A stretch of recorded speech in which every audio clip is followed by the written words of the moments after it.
Hello everyone, what is up you guys? Welcome back to another episode of Killer Instinct. If you are new here, hi, my name is Savannah and I'm your host of Killer Instinct. Before we get started, make sure you go ahead and hit that subscribe button, that way you never miss an episode. We post weekly on the podcast every Wednesday and then again every Thursday on YouTube, and you are not going to want to miss it. Now today's case, you guys, is a wild one, and it's one of those that I haven't stopped researching this case literally up until 5 minutes of recording this is when I stopped researching, because I'm trying to get as much information as possible because I cannot wrap my head around this case. I have no idea what to think about it. I think I know where I stand on it. It is a closed case. However, this case still has more questions than it does answers, and you'll understand what I mean when we start to go through it, but I cannot wait to hear what you guys have to say about it. Today we are talking about the case of Ellen Greenberg. So with that being said, let's jump right on into it today.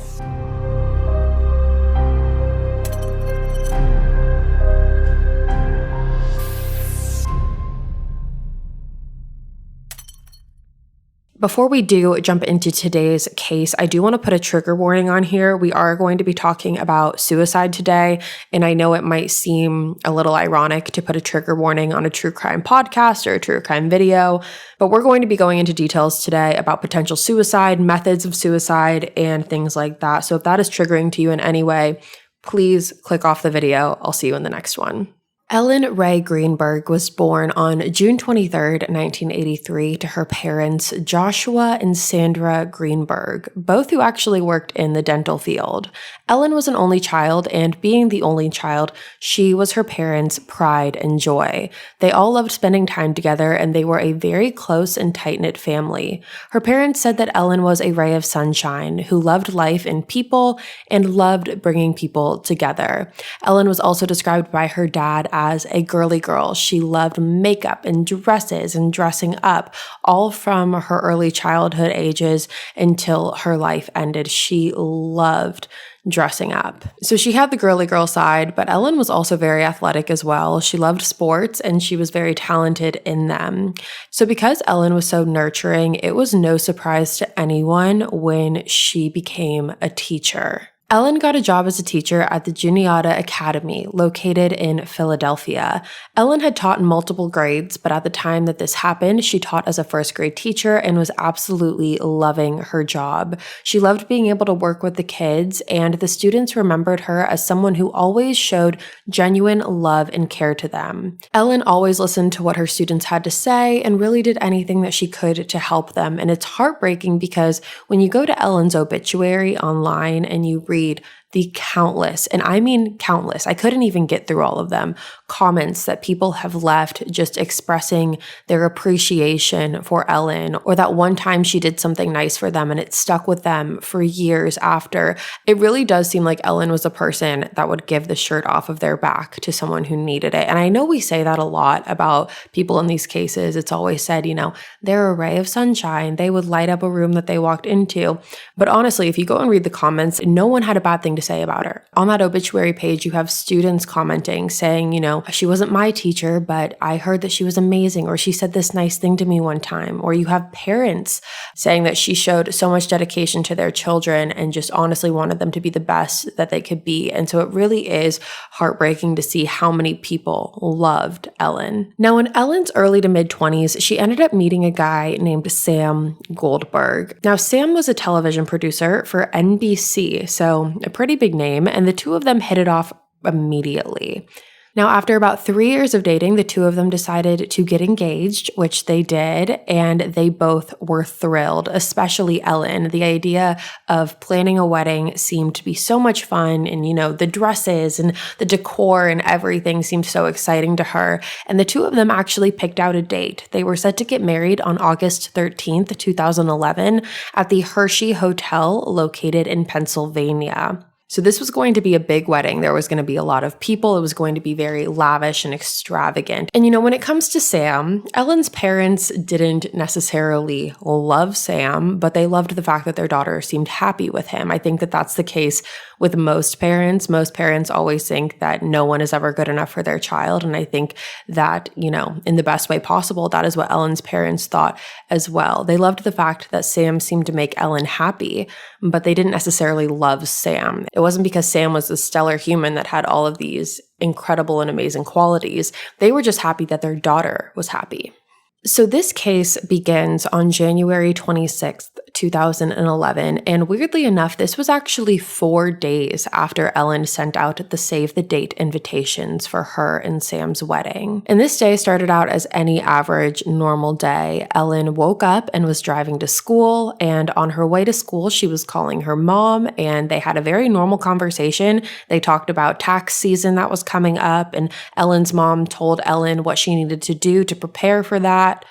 And on January 26th, the weather outside was not great. There was actually a very big snowstorm. So because of that, the school got let out early. So even though Ellen did go to the school for the beginning of the day, the school was dismissed. So after all of Ellen's students went home, Ellen packed her stuff, got in her car, and headed home as well. Now on her way home, she did stop off at the gas station to fill her car up with gas before getting back in her car and finishing the rest of her ride home. Now, Ellen and Sam did live together at the Venice Lofts, and the Venice Lofts were located in Northwest Philadelphia, and her and Sam got home on January 26th around the same time, and they stayed there hanging out for a couple hours until about 4:45 p.m.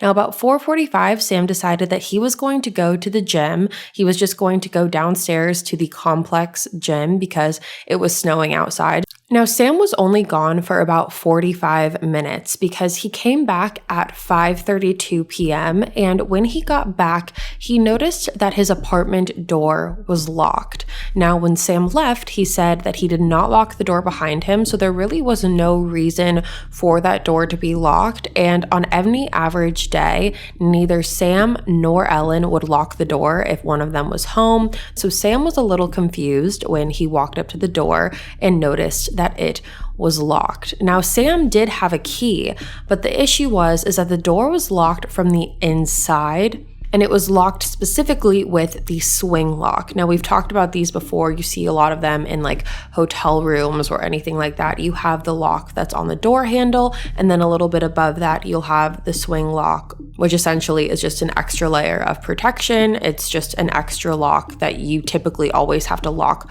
from the inside. Now, again, Sam and Ellen typically never used that lock unless it was nighttime and they were going to bed. So when Sam tried to open the door and noticed that the switch lock was on, he was very, very confused. If you've ever seen a switch lock before, you can open the door a little bit, but you won't be able to open it all the way. So according to Sam, when he did open the door, through the small opening of the door that he was able to see, nothing seemed out of place and nothing seemed wrong. So he started calling out for Ellen, but he got no answer. And at this point, Sam was starting to get frustrated. Neighbors actually recall hearing Sam yelling from the outside, yelling for Ellen, telling him to let him in. However, he was not getting any answer. So once he wasn't getting any answer, Sam decided to pull out his phone and start texting Ellen. He starts his text by saying hello, and then he sends another saying, open the door. The next text says, what are you doing? The next one says, I'm getting pissed. Then he says, hello? He then says, you better have an excuse. Then he says, what the fuck? And then you have no idea. So once Sam realizes that he isn't getting any response from Ellen, he's growing more and more frustrated. He doesn't know what's going on. He decides to go down into the lobby of the complex, and that's where he meets a security guard named Phil. So he goes up to Phil and tells Phil the situation, says that he lives in the condo, he can't get in, that the door is locked from the inside, and he asks Phil to help him break into his condo, essentially. Now, Phil actually told Sam at that point that that it was against company policy for Phil to break into the door or for Phil to help Sam open the door, and I really couldn't find out why that was. However, long story short, security told him that it was against their policy to let him in, which, as you can imagine, would only make Sam more frustrated. So according to Sam, he then told Phil to come with him while he went back to his condo. So according to Sam, him and Phil then travel back up to Sam and Ellen's condo, where the two of them stand outside of it.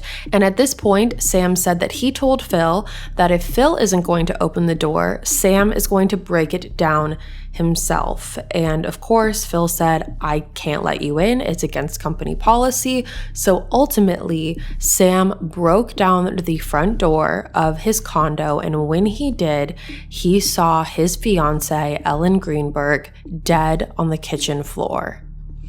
Now, with the way that the condo was set up, when you open the door, you basically had a straight view of the kitchen through the living room, which was why Sam was able to see Ellen on the floor as the first thing that he saw when he opened the door. But her positioning was a little strange. Ellen was actually sitting with her back against the cabinets on the floor. So she was sitting up, however, she was slightly hunched over, and in her hand, she was holding a perfectly clean white towel. Now, after Sam had discovered Ellen, he dialed 911, and that is when the operator instructed Sam to start doing CPR and chest compressions. However, quickly they told him to stop after Sam noticed that Ellen still had a knife lodged into the center of her chest. Now, the 911 call is available online, and there's been a lot of scrutiny around it from Sam's end, which we will get to in a little bit. However, once Sam tells the operator that there's a knife in her chest, the operator tells him to stop doing compressions and not to touch her and to wait for police to arrive. Now, when police arrived on the scene, they quickly attended to Ellen as well as assessed the entire crime scene. However, it was too late and Ellen could not be revived. Ellen Greenberg was then pronounced dead at 6:40 p.m. on January 26th, in her own home. Now, right away, when police arrived to the home, they started looking around the house trying to assess the crime scene because this really made absolutely no sense. Police noticed that there was freshly cut fruit on the kitchen counter that hadn't looked like it had been eaten nor touched, as well as freshly washed blueberries that were in a strainer. Now, something else that was noted was the fact that the knife block was turned on its side. So typically knife blocks are obviously standing straight up. However, this one was turned over, almost as if someone had yanked the knife out of the knife block, and it was pulled out with such force that the knife block had turned on its side. And this knife block and the knife set that was in the knife block did belong to Ellen. And the knife that was removed from that knife block was the knife that was ultimately found in Ellen's chest. So because of this, it made people wonder if this was a sudden, non-premeditated attack, if someone just yanked the knife out of the knife block and the knife block fell on its side. Now, along with that, police also noticed that there didn't seem to be any sign of forced entry. Sam and Ellen lived on the 6th floor of this apartment complex, and so because of that, there was no open windows, there was no forced entry coming from the doors or anything like that. So that was a big factor in this as well. Police also spoke to neighbors and employees of the complex who said that they never heard any noises coming from that apartment around the time of Ellen's death. However, the only thing they did hear was Sam yelling outside of the door when he was trying to get in once he returned from the gym. Now, the complex itself had surveillance cameras in the lobby. However, they did not have surveillance cameras in the hallways leading up to the units themselves. Now, obviously, if they did, this would help out a lot. However, they just did not have any, so they weren't able to see if there was anyone else walking up or down that hallway. Now, police also noticed that Ellen did not have any defensive wounds on her. There was also no other blood found in the apartment other than the blood that was in the kitchen. Another big part of this was the fact that the knife that was found in Ellen only had Ellen's DNA on the handle of it. So there was no other DNA found on the knife, no sign of forced entry. There was also no other footprints outside from the snow. You would think that if someone was coming up that wasn't supposed to be there, there would be, footprints in the snow. However, there was none of that. So nothing on that side was found. But with that being said, let's start talking about Ellen's injuries as well as what the medical examiner concluded. Now, in total, Ellen suffered from 20 stab wounds. When police arrived, her body was limp. However, her hands were cold to the touch. However, her front torso and back were still warm when they arrived. Now, the coroner believed that Ellen's time of death was somewhere between 4:30 and 5:30 p.m. on January 26th. And remember, Sam went to the gym at 4:45 and got back at 5:32 approximately. Ellen had 8 stab wounds to her chest, and the severity of how deep the knives entered varies. Out of those 8, someone in 0.2 centimeters and someone in 4 inches. Ellen also had a 2-inch stab wound to her stomach as well as a 1/2-inch gash on her scalp. Ellen also had 10 stab wounds to the back of her neck, as well as 11 bruises on her right arm, abdomen, and right leg, some of which looked old, however, some looked more recent. Now, based off of all of the injuries that Ellen endured, so the 20 stab wounds, 10 being to the back of the neck, the medical examiner ruled Ellen's death as a homicide for now. So ultimately, the Philadelphia Homicide Unit decided to step in and they took a look at Sam's key fob records to see if there was any inconsistency in his story in terms of when he left for the gym or came back. However, when they did that, they saw that his timeline really was accurate. He did use his key to go into the gym and then left at the time that he said that he did. And along with that, there were no signs of anyone authorized coming or going from the complex at that time.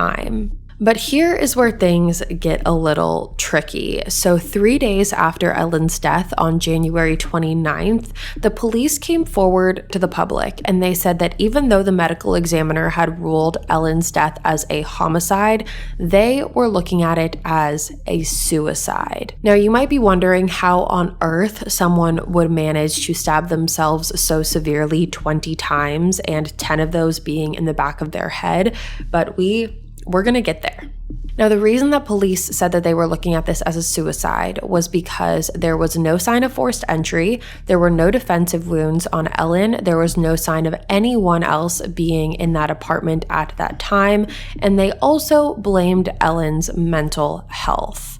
Now, after her death, police spoke with a lot of Ellen's family and friends, and they learned that in the 2 months leading up to Ellen's death, she was struggling quite a bit mentally. Her friends said that she always seemed anxious and worried about something, and Ellen had actually called her parents before this, not too long before this, and had asked her parents if it was okay if she, just by herself, could move back in with them to their house in Harrisburg. And Ellen's parents were really thrown off by this because Ellen stated that she wanted to quit her job and move back home with them for a little bit because she was really stressed out. And at first, Ellen's parents were worried about Ellen, walking away from her job. However, ultimately, they were more worried about her. They found it odd considering that Ellen and Sam were set to get married in just a couple of months. However, Ellen reassured her parents that this was not because she wanted to break up with Sam. She was still planning on marrying Sam, but she was just really stressed out and wanted to just step away from everything for a little bit. Now, fellow colleague teachers were brought in by police for questioning as well, just to kind of get a better understanding of Ellen's mental state. And while her fellow teachers did say that Ellen was really stressed out about her job, they said that it was no more stress than, the average person. Most people are stressed about their jobs. And there wasn't one teacher that said that Ellen was more stressed than anyone else. Now, once Ellen's parents heard that, she wanted to move back in and that she was really really stressed, they advised her to go to a psychiatrist, which she ended up doing. Her parents could tell that obviously Ellen was dealing with something, but she didn't really want to talk about it, and they thought that it would be best for her to go and talk to someone about it, so she decided to go to the psychiatrist. And this psychiatrist really did seem to help Ellen with her mood and overall stability. Now, Ellen didn't see the psychiatrist too many times. She saw the psychiatrist, I think, an actual total of 3 times. However, in that time period, she was diagnosed with anxiety as well as an adjustment disorder. So her psychiatrist decided to prescribe her some medication. Now, at first, Ellen was not down with the idea of medication. She did not want to be medicated. However, after a while, she ended up coming around to the idea of it and agreed. Now, at first, Ellen tried Zoloft, which is a pretty popular medication for depression as well as some other things, and Ellen didn't love Zoloft, so she ended up being switched to a low dose of Xanax, which was really to help her sleep. She was also prescribed Ambien and Klonopin. Now, Klonopin helps with anxiety, and I think it's important to note here that all of these different medications have different symptoms that could possibly come along with them, and some of those symptoms do include dark, depressive, suicidal thoughts, especially Zoloft. Many people have pointed out that if Ellen was taking Zoloft, it is possible that she could have experienced some suicidal thoughts.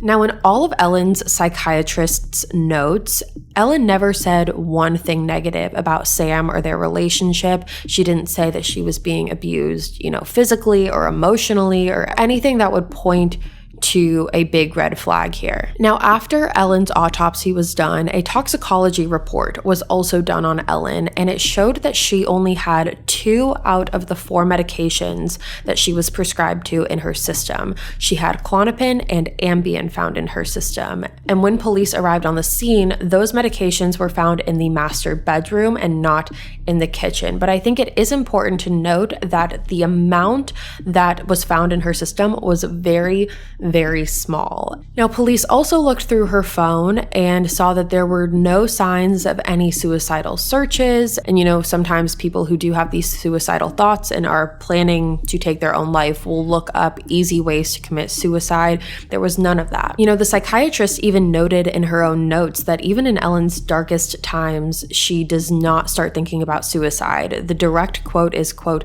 "starts thinking about everything else, not suicide," unquote. And there was no suicide note in the apartment or on Ellen's computer. So now we're going to break down the suicide versus homicide argument. But before we do that, we're going to take a quick moment and thank our sponsors for today's video.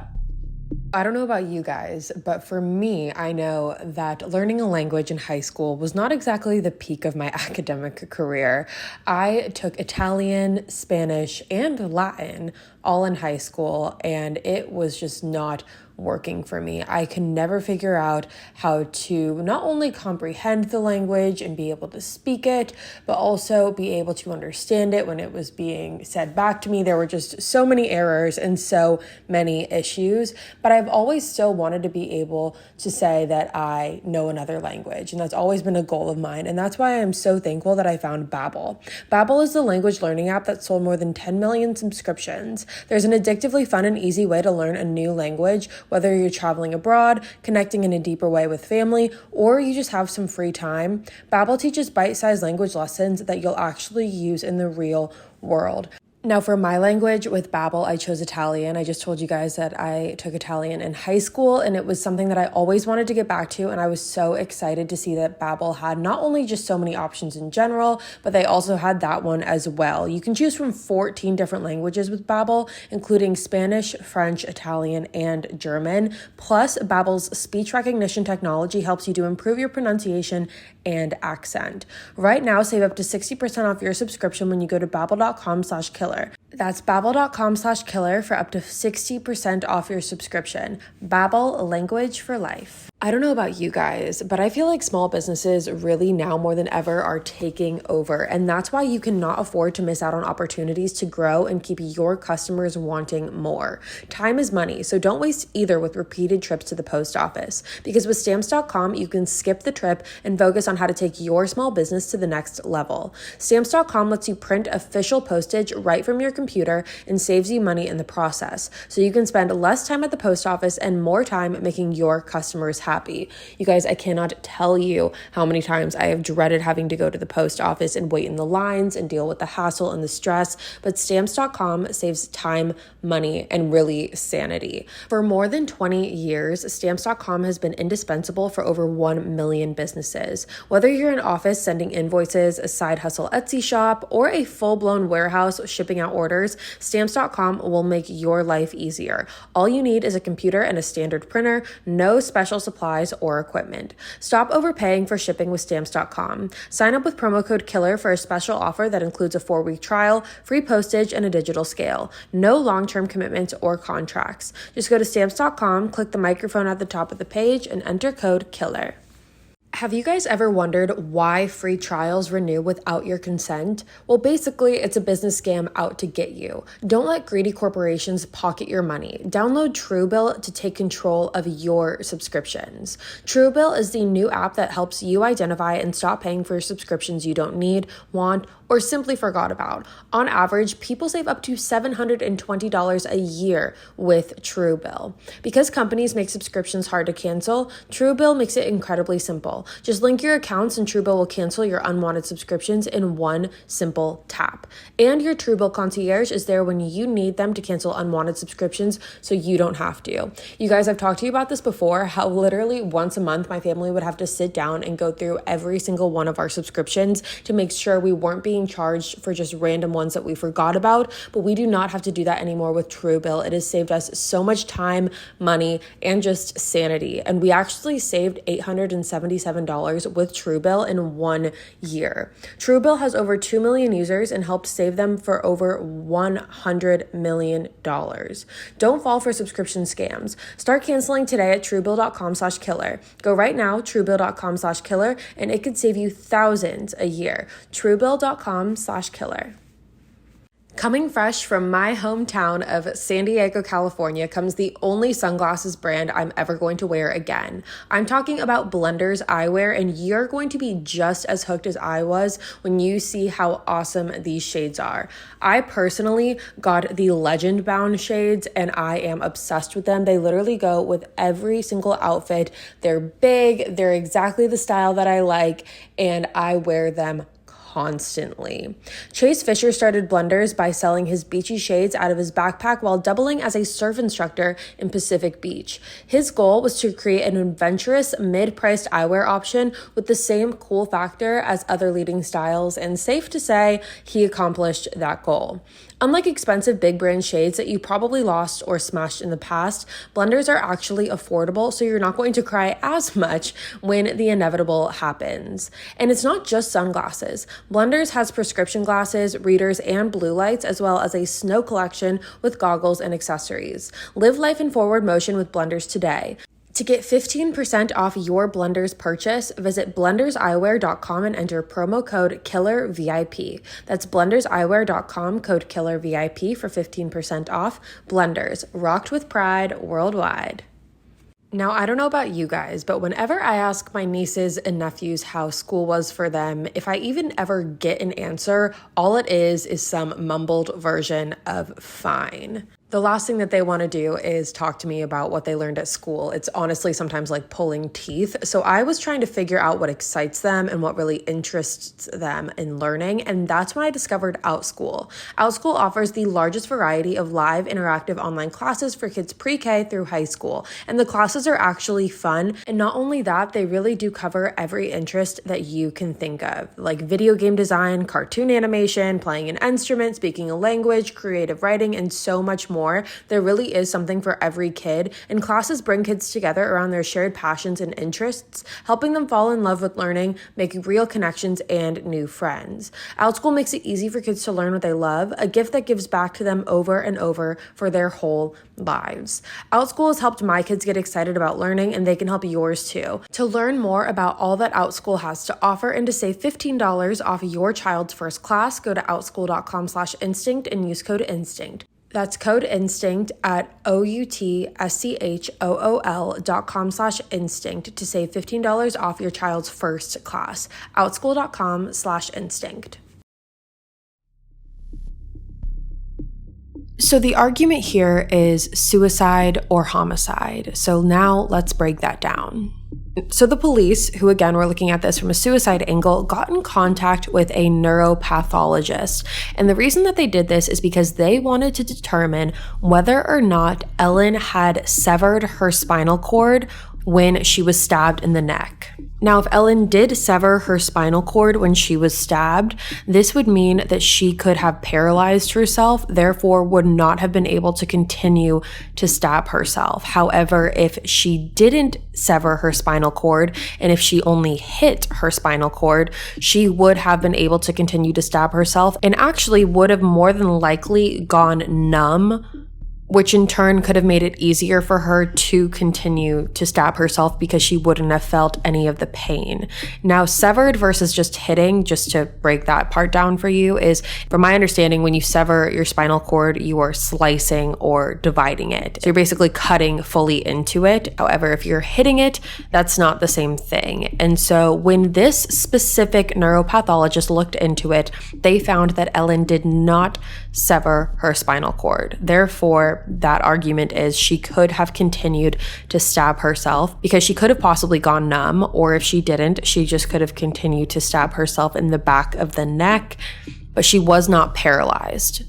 So this is where things get kind of confusing because there's a lot of different pathologists and doctors involved in this, so I'm going to try to break it down the best that I can. So when this specific neuropathologist found that Ellen did not sever her spinal cord and she only hit it, the original medical examiner heard this, and the original medical examiner was the one who ruled Ellen's death as a homicide.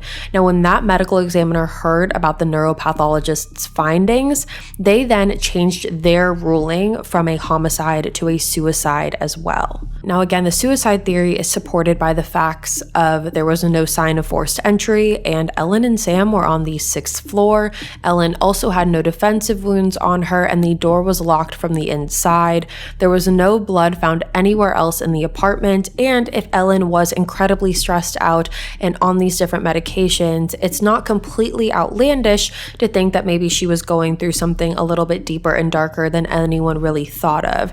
However, even in that instance, 20 stab wounds to inflict upon yourself is almost unheard of. So because of that, now let's look at the homicide theory. Now, when we look at the theory of a homicide, Ellen's family has linked up with multiple professionals who have confirmed that there is no way that this was a suicide. A forensic pathologist named Cyril West said that due to the number of stab wounds that Ellen had, there was no way that this was suicide.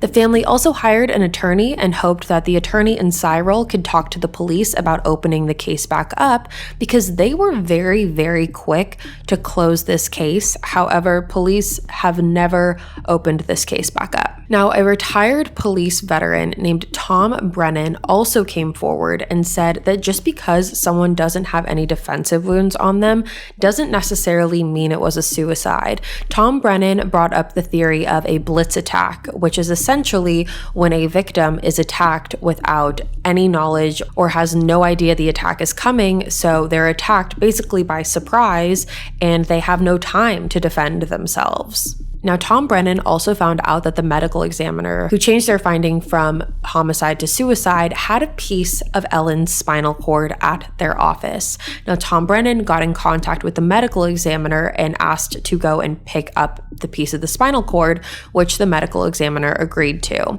Now, that piece of Ellen's spinal cord was then sent to a different forensic pathologist. I know it's a lot, but try and bear with me. Now, that specific forensic pathologist concluded that one of the stab wounds that Ellen had on the back of her neck penetrated Ellen's cranial cavity and severed the cranial nerves in her brain.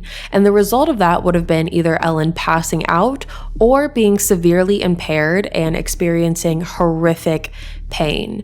Now, this forensic pathologist also found something that none of the others did, and they said that they actually found signs of strangulation on Ellen's body. So now you have two forensic pathologists who are really saying the complete opposite of one another. You have one saying, she didn't sever her spinal cord, she could have kept stabbing herself, she could have gone numb so she wouldn't feel any of the pain, and that was the neuropathologist. And then you have the forensic pathologist saying something completely different. So two very different opinions coming through. Now, I want to talk about the switch lock that was locked from the inside, because that's a big point of contention in this, because that part right there really does support the idea of a suicide. However, I did look into it, and it is possible to lock a switch lock from the outside. So that's not an impossible thing to do. Granted, it does take a little bit more time. It takes a little bit more maneuvering and being strategic with it. However, it is possible. So we've talked about the suicide and the homicide theories, but let's talk about the person that you are probably all wondering about, and that is Sam Goldberg. Now, to this day, Sam has never done any public interviews or made any statements regarding the death of his fiancé. He's currently married, actually, and he has children, but in 2020, so just 2 years ago, there was some new news about Sam and what happened that day that was resurfaced. Now, I told you earlier that Sam had brought Phil, the security guard, with him to the door to break it down because Phil wouldn't let Sam into the apartment or wouldn't open the door for Sam because it was against company policy. So Sam said that he brought Phil upstairs to the apartment with him and Phil watched him break down the door. Now, according to Phil, that part never happened. Sam did go downstairs to talk to him and did say, my apartment is locked, I can't get in, can you open it for me? However, Phil told him it was against company policy and he would not be able to do that. But Phil never actually went up to the condo with Sam, as Sam said that he did. Now, something that was also pointed out by Phil is that Sam was wearing boots when he went down to talk to Phil. Now, it was snowing outside. However, if you're going to the gym, are you really going to be wearing boots? But more than that, this brings up the idea of why would you lie about that? Why would Sam lie about bringing Phil up to the door when Phil never went up there with him at all? Now, again, the Keep fob did confirm the timeline that Sam went to the gym when he said that he did and all of that. However, again, it is just bizarre because why lie about that piece of information? Now, another thing that has been brought forward is the fact that before calling 911, Sam also called two other people before that. He called his parents and he called his uncle. And Sam's uncle is actually an attorney. And so before calling 911, he calls his attorney uncle and his parents, who both were on their way to the apartment before 911 was ever even called. And a lot of people have pointed that out, saying that that is very bizarre and it could be just an ironic coincidence that, his uncle is an attorney. However, is there such thing in true crime as an ironic coincidence? Now, I want to talk about the 911 call because I mentioned that earlier, and this has also been a big point of contention because when listening to the 911 call, Sam's tone is just off. It doesn't seem like he's necessarily very worried. He seems frantic for sure, but as far as genuine concern and worry, a lot of people have said that it seems a little bit more like an act than it does, genuine. And on the 911 call, Sam says some very bizarre statements. He says she stabbed herself. He also says that she fell on a knife. And if you don't know what happened, why would you jump to that conclusion, I guess is the question. Would you really just automatically blurt out she stabbed herself or that she fell on a knife when you have no idea? Because for all he knew, someone broke into his house and stabbed his fiancé to death and was still in the closet hiding. It's very interesting that he jumped straight to that conclusion. And along with that, when the 911 operator instructed Sam to start performing CPR, Sam was on the phone for a good minute with them, saying that he was lying her on her back, he was lying her flat, before blurting out, oh, she still has a knife in her chest. So a lot of people have questioned why it took so long for Sam to say that she had a knife still in her chest. Sam also pointed out the fact that the house was not broken into when he was talking to the operator. And again, how would you know that right off the bat? It's just the little things that he's saying that don't really add up. Now, obviously, Sam has been under a lot of scrutiny for this from the public because he's basically the prime person that everyone has looked at for this, because I think that there's two options here. Obviously, the option one was this is a suicide, or option two, this was a homicide.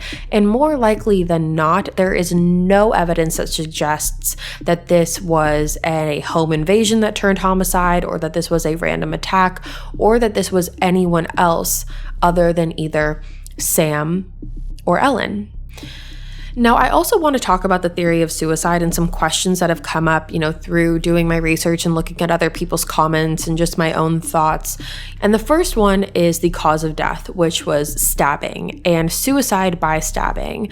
Now, research shows that 1 to 3% of suicides are by stabbing. So that is a very, very, very small percentage of people who commit suicide through stabbing themselves. And while Ellen could fall into the 1 to 3%, just doesn't make a whole lot of sense as to why she would choose one of the most painful ways to commit suicide during the 45-minute window that Sam was gone. A lot of people have pointed out the fact that, due to the depressive thoughts that she was having and due to the fact that she was very stressed, maybe she was cutting up the fruit on her counter and just thought, now's the time, and started stabbing herself to death. However, the likelihood of that, while it doesn't seem impossible, seems very unlikely. A lot of people have also pointed out the fact that she had all of these medications and she had all of these prescription pills. So if she wanted to commit suicide, why wouldn't she just take a route that wasn't as painful? Why wouldn't she just take the pills before she went to bed and potentially OD throughout the night? I know it's a very gruesome thing to think about, and it's a very horrible, horrible, terrible thought to have. However, when you think about it, there were other ways that she could have done this. Also, stabbing yourself 10 times in the back of the neck, when you really do think about it, it's one thing to stab yourself in the stomach or in the heart. And again, I know that this is incredibly gruesome and horrible to think about, but to stab yourself in the back of the neck 10 times just doesn't seem like something you would do. I also want to point out the fact that Ellen stopped for gas on her way home from school that day. Why would she stop for gas if she was going home and planning on ending her life? Again, it just doesn't seem very realistic. Ellen was planning her wedding. She had just sent out her save the dates. Yes, she was stressed and, she had these demons that she did seem to be fighting. However, no one who knew her said it was bad enough to get to this point. Even her psychiatrist said that there were no thoughts of suicide. And what's crazy is really the only person that knows what was going on behind those closed doors and maybe would have a different insight to Ellen's mental state is Sam. However, he is kept very, very quiet ever since this happened. Now, as far as Ellen's family, they have never given up finding answers for their daughter and just finding justice for her. Again, they do not believe that this was a suicide under any circumstance. And they have said that they will spend the rest of their lives trying to get justice for their daughter. So that, you guys, is the case of Ellen Greenberg, and I cannot wait to hear what you have to say about it. For me personally, I have a really hard time believing that this was a suicide. It's just the little things that don't match up. So because of that, I've always leaned a little bit more on the homicide side of this case. However, I am very interested to see what you have to say about it. With that being said, you guys, that is all from me today. Thank you so much for tuning in to another episode of Killer Instinct. Again, if you are new here, hi, my name is Savannah, and I'm your host of Killer Instinct. Make sure you go ahead and hit that subscribe button. That way you never miss an episode. We post weekly here on the podcast every Wednesday, and then again every Thursday on YouTube as well, and you are not going to want to miss it. I'll be back next week with a brand new case for you guys, and until then, stay safe. Bye, guys.